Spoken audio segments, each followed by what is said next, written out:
آیت نمبر 56 اعوذ باللہ من الشیطان الرجیم بسم اللہ الرحمن الرحیم ان اللہ وملائکتہ یصلون علی النبی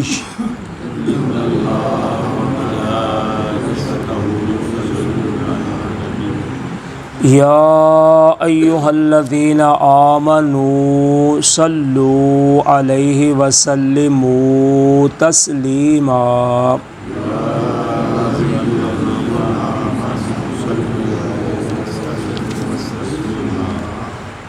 ان الذین یؤذون اللہ ورسولہ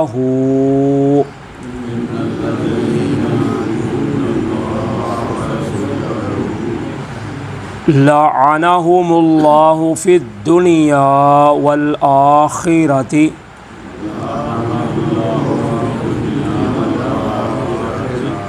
وأعد لهم عذابا مہینا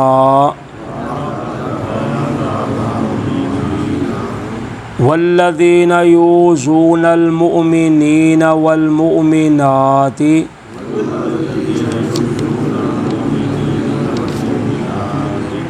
بغیر ما اکتسبوا فقد احتملوا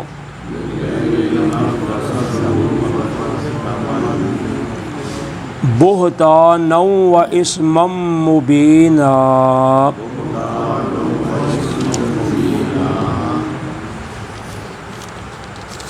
ان اللہ وملائکتہ یصلون علی النبی، بے شک اللہ تعالیٰ اور اس کے فرشتے نبی اکرم صلی اللہ علیہ وسلم پر رحمت بھیجتے ہیں۔ یا ایہا الذین آمنوا صلوا علیہ وسلموا تسلیما، اے وہ لوگوں جو ایمان لائے تم بھی آپ پر درود بھیجو اور سلام بھیجو، خوب سلام بھیجنا۔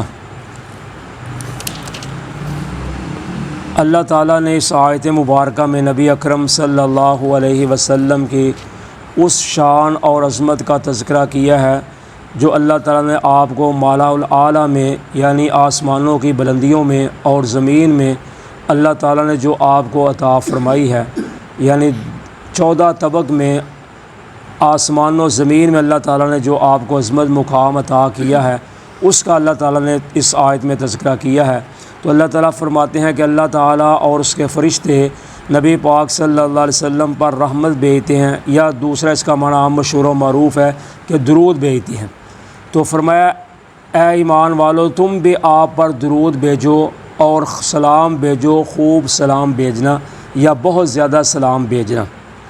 تو اب لفظ صلاۃ جو ہے اس کے کئی ایک معنی ہیں، تو اس لیے سیاق و سیاق کو دیکھ کر معنی جو ہے وہ کیا جاتا ہے، یعنی پیچھے کیا واقعہ شروع ہے اور آگے کیا آ رہا ہے اس کو مد نظر رکھ کر پھر ہی اس کا معنی کیا جاتا ہے۔ تو اگر ایک ہی معنی کو لیا جائے یا اپنے مطلب کا کوئی معنی نکالنا چاہے تو پھر وہ اس کا معنی مفہوم غلط سمجھ کر یا سمجھا کر لوگوں کو گمراہ کرتا ہے اور خود بھی گمراہ ہوتا ہے۔ تو جیسے کہ عام ہمارے لفظ صلاۃ بولا جاتا ہے نماز پہ، جو لفظ ہم نماز پڑھتے ہیں اس کو بھی لفظ صلاۃ کہتے ہیں، جیسے صبح کی اذان میں پڑھا ہے الصلاۃ خیر من النوم، کہ نماز نیند سے بہتر ہے، یا حی علی الصلاۃ نماز کی طرف آؤ، تو وہاں بھی لفظ صلاۃ ہے، تو ادھر بھی لفظ صلاۃ ہے، ادھر معنی لفظ صلاۃ کا معنی نماز ہے، ادھر لفظ صلاۃ کا معنی درود ہے یا رحمت ہے۔ تو اسی طرح ہم پیچھے پڑھ کر آئے ہیں دوسرے سپارے میں اللہ تعالیٰ نے فرمایا کہ ہم لوگوں کو آزمائیں گے، کبھی دشمن کے خوف سے، کبھی مال کے نقصان کے، کبھی جانوں کے نقصان سے، کبھی پھلوں کے نقصان سے۔ تو فرمایا جو لوگ جن کو جب مصیبت پہنچتی ہے تو وہ کہتے ہیں انا للہ و انا الیہ راجعون اولئک علیہم صلوات من ربہم ورحمہ، یہ لوگ ہیں ان پر شاباش ہے ان کے رب کی طرف سے۔ تو اب وہاں بھی لفظ صلاۃ آیا ہے، تو اس کا معنی یہ نہیں ہوگا کہ یہ لوگ وہ ہیں جن پر اللہ درود بھیجتا ہے، یا یہ وہ لوگ ہیں جن پر اللہ رحمت بھیجتا ہے۔ رحمت تو ہو سکتا ہے، تو درود معنی نہیں ہو سکتا۔ تو اس لیے جب اللہ کی طرف منسوب ہوگا اس کا معنی اور ہوگا، فرشتوں کی طرف ہوگا اور معنی ہوگا، جو عام لوگوں کی طرف مسلمانوں کی طرف مومنوں کی طرف ہوگا پھر اس کا معنی اور ہوگا۔ تو اس لیے حدیث میں بھی آتا ہے، اس آیت کی تفسیر میں صحیح بخاری میں موجود ہے کہ حضرت عبداللہ بن عباس رضی اللہ تعالیٰ عنہ فرماتے ہیں، جو مفسر قرآن ہیں، جن کے لیے حضور نے خود دعا کی تھی اللہم علمہ بالکتاب، کہ اللہ اس میرے چچا کے بیٹے کو کتاب کا علم سکھا دو، تو وہ فرماتے ہیں یصلون کا معنی یبرکون، کہ اللہ تعالیٰ برکت نازل فرماتے ہیں۔ تو اس کا معنی ہوا ان اللہ و ملائکتہ یصلون علی النبی، بے شک اللہ تعالیٰ اور اس کے فرشتے رحمت بھیجتے ہیں۔ تو یصلون کا جب اللہ کی طرف معنی ہوگا، مطلب ہوگا، تو پھر اس کا ہوگا کہ اللہ تعالیٰ نبی اکرم صلی اللہ علیہ وسلم پر رحمت بھیجتے ہیں یا برکت فرماتے ہیں۔ تو فرشتوں کی طرف جب ہوگا تو اس کا مطلب ہوگا فرشتے آپ کی بلندی درجات کے لیے، عظمت کے لیے دعا کرتے ہیں۔ تو جب ہماری طرف ہوگا، مومنوں کی طرح، ایمان والوں کی طرف، تو پھر اس کا معنی ہوگا درود۔ تو اللہ تعالیٰ فرماتے ہیں کہ تم بھی اے ایمان والو آپ پر درود بھیجو اور سلام بھیجو۔ تو اس لیے حدیث میں آتا ہے کہ جو نبی اکرم صلی اللہ علیہ وسلم پر ایک مرتبہ درود شریف پڑھے گا، اللہ تعالیٰ اس پر 10 رحمتیں نازل فرمائیں گے، 10 اس کے گناہ معاف فرمائیں گے، 10 اس کے درجات بلند فرمائیں گے۔ اور ایک حدیث میں آتا ہے کہ جو نبی اکرم صلی اللہ علیہ وسلم پر ایک مرتبہ درود شریف پڑھے گا، اللہ تعالیٰ اس پر اپنی 70 رحمتیں نازل فرمائیں گے۔ تو اس لیے کثرت کے ساتھ آپ پر درود شریف پڑھنا چاہیے۔ جیسے آپ فجر کے بعد کا وقت ہے تو آپ فرماتے ہیں جو بندہ روزانہ مجھ پہ صبح اور شام 10 مرتبہ درود شریف پڑھے گا، اللہ تعالیٰ کل قیامت کے دن اس کے لیے میری سفارش کو حلال فرما دیں گے، یعنی میں اس کے لیے شفاعت کروں گا۔ تو اس لیے کثرت کے ساتھ آپ پر درود شریف پڑھنا چاہیے۔ جیسے حضرت ابی بن کعب رضی اللہ تعالیٰ نے ایک دن عرض کیا، حضور میں چاہتا ہوں کہ آپ پر کثرت کے ساتھ درود شریف پڑھوں، تو میرا دل چاہتا ہے کہ میں چوتھائی حصہ کروں، یعنی جتنا وقت میں نے لگانا چاہتا ہوں اس میں سے چوتھا حصہ۔ تو آپ نے فرمایا ان زدت فہو خیر اللہ کا، اگر تم زیادہ کرو گے تمہارے لیے بہتر ہوگا۔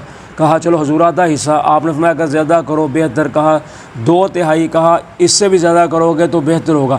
کہنے لگے پھر میں سارا وقت ہی آپ پر درود شریف پڑھوں گا۔ تو آپ نے فرمایا اگر تم یہ کام کرو گے تو تمہیں 2 فائدے ہوں گے، ایک تو میرا رب تمہاری پریشانیاں، تکلیفیں، غم جو ہے وہ دور کر دے گا، اور دوسرے نمبر پر میرا رب تمہاری زندگی کے پہلے گناہ معاف کر دے گا۔ تو اس لیے نبی اکرم صلی اللہ علیہ وسلم پر ہمارا حق بنتا ہے، فرض بنتا ہے کہ آپ کی وجہ سے اللہ تعالیٰ نے ہمیں ایمان نصیب فرمایا ہے، ہمیں اسلام کی دولت نصیب فرمائی ہے، تو اس لیے ہمارا بھی حق بنتا ہے کہ ہم آپ کے لیے کثرت سے درود شریف پڑھیں، اور انشاءاللہ اس میں ہمارا ہی فائدہ ہے۔ جیسے حدیث میں آتا ہے کہ جب بندہ دعا کرتا ہے تو اس کی دعا آسمان و زمین کے خلا میں لٹکی رہتی ہے، اوپر نہیں جاتی۔ جب تک نبی اکرم صلی اللہ علیہ وسلم پر درود شریف نہیں پڑھے گا اس کی دعا آسمانوں پر نہیں جائے گی۔ تو اس لیے اب کسی مسلمان کی نماز، کسی مسلمان کی دعا قبول ہی نہیں ہوتی جب تک وہ آپ پر درود شریف نہیں پڑھے گا۔ تو یہ ہے ایک عام درود شریف پڑھنا آپ پر۔ تو صحابہ نے عرض کیا حضور درود شریف کا تو سلام کا تو ہمیں پتہ چل گیا ہے کہ ہم جب تشہد میں بیٹھتے ہیں کہتے ہیں السلام علیکہ ایھا النبی ورحمۃ اللہ وبرکاتہ، یعنی تشہد میں بیٹھ کے ہم پڑھتے ہیں نماز میں، لیکن جو اللہ تعالیٰ فرماتے ہیں درود پڑھو، وہ درود کیا ہے؟ سلام کا تو ہمیں پتہ چل گیا ہے، پڑھتے ہیں تو درود کیا ہے؟ تو پھر آپ نے فرمایا تم یہ درود پڑھو جو صحیح بخاری میں حدیث ہے، درود ابراہیمی، جو ہم نماز میں پڑھتے ہیں۔ تو اس کے الفاظ مختلف بھی ہیں، اور بھی کئی قسم کے الفاظ بخاری میں ہی موجود ہیں، لیکن عام جو مشہور و معروف ہے وہ ہے جو درود ابراہیمی ہے۔ تو نبی اکرم صلی اللہ علیہ وسلم فرماتے ہیں وہ انسان بخیل ہے جو میرا نام سن کر مجھ پر درود نہیں پڑھتا۔ تو اس لیے آپ کا نام پاک جب بھی کسی سے سنا جائے تو صلی اللہ علیہ وسلم پڑھنا چاہیے۔ عام حالت میں جب انسان نے درود پڑھنا ہے وہ درود ابراہیمی پڑھے، یا پھر اللہم صلی علی محمد وعلی آل محمد، اتنا بھی ہے، مختصر جو درود بھی ہے۔ تو اگر پورا پڑھنا چاہتا ہے، مکمل پڑھنا چاہتا ہے تو پھر درود ابراہیمی ہے۔ تو اس لیے جہاں ہم اللہ کا ذکر کرتے ہیں سبحان اللہ، الحمدللہ، اللہ اکبر، لا الہ الا اللہ، استغفر اللہ ربی اغفر لی، اللہم اغفر لی وغیرہ، وہاں ہمیں آپ پر درود شریف کے لیے بھی ٹائم نکالنا چاہیے، کثرت کے ساتھ آپ پر بھی درود شریف پڑھنا چاہیے۔ انشاءاللہ العزیز اس کا دنیا میں بھی فائدہ ہوگا اور آخرت میں بھی فائدہ ہوگا۔ تو یہ ہے کہ نبی اکرم صلی اللہ علیہ وسلم چونکہ غزوہ احزاب کا واقعہ شروع ہے، سورہ کا نام سورہ احزاب ہے، تو اس میں آپ کو بہت زیادہ تکلیف تھی، پریشانی تھی منافقین کی طرف سے، یہودیوں کی طرف سے۔ تو اس لیے اللہ تعالیٰ نے آپ کو تسلی دینے کے لیے، آپ کا حوصلہ بلند کرنے کے لیے فرمایا کہ اے میرے محبوب پیغمبر پریشان ہونے کی ضرورت نہیں، میں اور میرے فرشتے آپ پر رحمت بھیجتے ہیں، اور ایمان والوں کو بھی کہا کہ تم بھی یہ کام کرو۔ وہ تو پریشانی تکلیف عارضی طور پر تھی، آپ کو غم تھا، لیکن امت کو کہا کہ تم نے آپ پر تا زندگی قیامت تک آپ پر درود شریف بھیجنا ہے۔ تو اللہ تعالیٰ نے یہ آپ کا رتبہ مقام بلند کر دیا کہ اب قیامت تک انشاءاللہ آپ پر درود و سلام جاری رہے گا۔ ان الذین یؤذون اللہ ورسولہ لعنہم اللہ فی الدنیا والآخرۃ، بے شک وہ لوگ جو تکلیف دیتے ہیں اللہ اور اس کے رسول کو، ان پر اللہ نے لعنت کی ہے دنیا میں اور آخرت میں۔ وأعد لهم عذابا مہینا، اور ان کے لیے تیار کیا ہے عذاب ذلیل کر دینے والا۔ تو اب ہے اللہ اور اس کے رسول کو تکلیف دینے سے مطلب کیا ہے؟ اللہ کو تکلیف دینے کا مطلب یہ ہے، حدیث میں آتا ہے کہ اللہ تعالیٰ فرماتے ہیں یؤذینی ابن آدم، کہ آدم کا بیٹا مجھے گالی نکالتا ہے، آدم کا بیٹا مجھے تکلیف دیتا ہے۔ یسب الدہر، وہ زمانے کو گالی نکالتا ہے، کہتا ہے یہ معاذ اللہ کہ زمانہ بڑا برا ہے، زمانہ بڑا بیڑا ہے، جو ہماری زبان میں عام چلا ہوا ہے۔ تو اللہ تعالیٰ فرماتے ہیں وَأَنَا الدَّهْرُ، حالانکہ زمانہ تو میں ہوں، يُقَلِّبُ اللَّيْلَ وَالنَّهَارِ، میں ہی دن کو بدلتا ہوں، رات کو بدلتا ہوں۔ تو یہ 24 گھنٹے کا جو نظام ہے بدلنا، یہ اللہ کا نظام ہے۔ تو اس لیے یہ نہیں کہنا چاہیے زمانہ بہت برا ہے، کہنا چاہیے حالات نہیں ٹھیک، ہم نہیں لوگ ٹھیک، ہمارے معاملات ٹھیک نہیں ہیں، ہمارا کردار ٹھیک نہیں ہے۔ یہ زمانے کو گالی نہیں نکالنی چاہیے۔ اور دوسرے نمبر پر جو سب سے بڑا وہ ہے کہ اللہ تعالیٰ فرماتے ہیں آدم کا بیٹا میرے ساتھ اوروں کو شریک بناتا ہے، کہتا ہے اللہ نے اولاد بنا لی ہے، اللہ نے اولاد پکڑی ہے، تو یہ مجھے تکلیف پہنچاتا ہے۔ تو اس طرح اللہ تعالیٰ کو تکلیف یہ پہنچانا ہے کہ اللہ کو اولاد بنانا، اللہ کے ساتھ اس کی صفات میں، اس کی الوہیت میں، وحدانیت میں کسی کو شریک بنانا، اور دوسرے نمبر پر زمانے کو گالی نکالنا۔ تو یہ اللہ تعالیٰ فرماتے ہیں مجھے تکلیف ہے۔ اور اللہ کے رسول کو تکلیف کیا ہے کہ اللہ کے رسول کی بات نہ ماننا، اللہ کے رسول کا احکامات کو نہ ماننا، اور اللہ کے رسول کے ساتھ غیروں کی اطاعت کرنا، اتباع کرنا، غیروں کے پیچھے لگنا، تو یہ اللہ کے رسول کو تکلیف دینی ہے۔ تو اللہ تعالیٰ فرماتے ہیں جو اللہ اور اس کے رسول کو تکلیف دے گا ان پر پھر دنیا اور آخرت میں دونوں جہانوں میں ہی اللہ نے ان پر لعنت کر دی ہے، کیونکہ اللہ کی ذات اللہ ہے اور رسول اللہ کی ذات اللہ کی بھیجی ہوئی ذات ہے، اللہ کے پیغمبر ہیں۔ تو اس لیے جو اللہ کے رسول کو تکلیف پہنچاتا ہے وہ گویا کہ اللہ کو تکلیف پہنچاتا ہے۔ جیسے حدیث میں بھی آتا ہے کہ من اطاعنی فقد اطاع اللہ، جس نے میری اطاعت کی اس نے اللہ کی، جس نے مجھے تکلیف دی گویا کہ اس نے اللہ کو تکلیف دی۔ تو اس لیے اللہ اور اس کے رسول کو تکلیف دینے سے مراد یہ ہے۔ تو اللہ تعالیٰ فرماتے ہیں ایک تو ان پر دنیا آخرت میں لعنت کی ہے، اور دوسرا ان کے لیے قیامت کے دن ہم نے ذلیل کر دینے والا عذاب تیار کیا ہوا ہے۔ والذین یؤذون المؤمنین والمؤمنات، اور وہ لوگ جو تکلیف دیتے ہیں یا پہنچاتے ہیں مومن مردوں کو اور مومنہ عورتوں کو، بغیر ما اکتسبوا، بغیر اس کے جو انہوں نے کمایا ہے یا کیا، فقد احتملوا، پس تحقیق انہوں نے اٹھایا بہتانا و اسما مبینا، بہت بڑا بہتان اور صریح گناہ۔ تو اب اللہ تعالیٰ فرماتا ہے جو مومن مردوں اور مومن عورتوں کو تکلیف دیتے ہیں کس چیز کی کہ جو انہوں نے کیا ہی نہیں، یعنی کسی پر الزام لگانا، تہمت لگانا، تو یہ بہت بڑا کبیرہ گناہوں میں سے ایک گناہ ہے جس کو آج ہم مسلمانوں نے معمولی سمجھا ہوا ہے۔ کسی کو بدنام کرنے کے لیے ہم کسی پر الزام لگا دیتے ہیں، تہمت لگا دیتے ہیں۔ تو حدیث میں آتا ہے کہ جو بندہ کسی پر تہمت لگاتا ہے اللہ تعالیٰ اس کی پہلی زندگی کے سارے اعمال جو ہیں وہ برباد کر دیتے ہیں۔ تو آج ہم رشتہ داروں میں عام چلتا ہے کہ کسی کو بدنام کرنے کے لیے ہم اس پر غلط تہمت لگا دیتے ہیں۔ تو یہ بہت بڑا کبیرہ گناہ ہے، بغیر تحقیق کے، بغیر کسی سمجھ سوچ کے انسان کا کسی پر تہمت لگا دیں۔ جیسے آج ہمارا خیال تھا کہ ہم کہیں کھڑے ہوں تو خیر ہے جی ادھر کھڑے ہیں، یا دیکھیں فلاں دیکھا ہم ادھر کھڑا ہوا تھا، تو بھائی کوئی کام بھی ہو سکتا ہے یا کوئی مجبوری بھی ہو سکتی ہے، تو پہلے اس کی تحقیق کرنی، یا فلاں بندے کے پاس بیٹھا ہوا ہے یا اس کے ساتھ اٹھنا بیٹھنا ہے۔ تو اس طرح کے کسی پر الزام لگانا، جیسے میں نے پہلے بھی ایک دن بتایا تھا کہ اللہ تعالیٰ نے فرمایا وَلَا تَقْفُ مَا لَيْسَ لَكَ بِهِ علم، جس چیز کا آپ کے پاس علم نہ ہو اس کے پیچھے نہیں لگنا۔ کیوں؟ ان السمع والبصر والفؤاد کل اولئک کان عنہ مسئولا، کل قیامت کے دن کانوں سے بھی اور آنکھوں سے بھی اور دل سے بھی سوال کیا جائے گا، تم نے کیا دیکھا، تم نے کیا سوچا، تم نے کیا دیکھا۔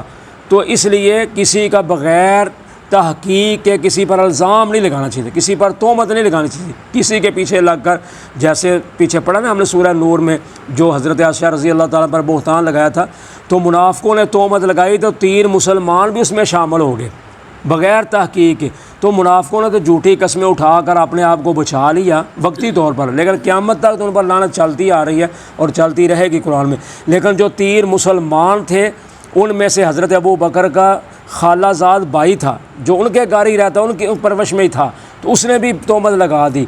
اور دوسری نبی پاک صلی اللہ علیہ وسلم کی سالی تھی، آپ کی بیوی کی بہن تھی، حضرت زینب کی بہن حضرت حمنہ بنت جاش، اور تیسرے نمبر پر آپ کے شاعر تھے حضرت حسان بن ثابت۔ تو کتنے بڑے قیمتی انسان ہیں تینوں، لیکن یہ بھی منافقوں کی باتوں میں آ کر انہوں نے بھی تہمت لگا دی کہ ہاں واقعی اسی طرح ہے۔ تو وہ تو بچ گئے، تو ان کو 80 کوڑے لگانے پڑے۔ تو جو مسلمان کسی مسلمان پر الزام لگاتا ہے، تہمت لگاتا ہے، تو اس کی سزا اسلام میں 80 کوڑے ہے۔ تو آج ہم معمولی باتوں پر ایک دوسرے کے پیچھے لگ کر الزام لگا دیتے ہیں، تہمت لگاتے ہیں، تو یہ نہیں کرنا چاہیے، کیونکہ اللہ تعالیٰ فرماتے ہیں بغیر مکتسبوا، کہ انہوں نے گناہ تو کیا نہیں، تو تم نے ان کے ذمے لگا دیا ہے۔ فقد احتملوا، تو گویا کہ تم نے یہ بہت بڑا ایک بوجھ اٹھا لیا ہے، بہت بڑا بہتان لگا دیا ہے، اور صریح گناہ ہے، واضح، کہ تمہیں پتہ بھی لگ رہا ہے یا کہ تمہیں پتہ نہیں لگ رہا کہ اس نے گناہ کیا ہی نہیں، یا تمہیں پتہ ہے کہ اس نے گناہ کیا ہے، تو پھر بھی تم اس پر الزام بڑا لگا رہے ہو۔ چھوٹا گناہ کیا، اس نے کم کیا، تم بڑا گناہ اس پہ ذمہ لگا رہے ہو۔ تو اس لیے تہمت، الزام وغیرہ سے بھی اپنے آپ کو بچانا چاہیے۔ جزاکم اللہ خیرا۔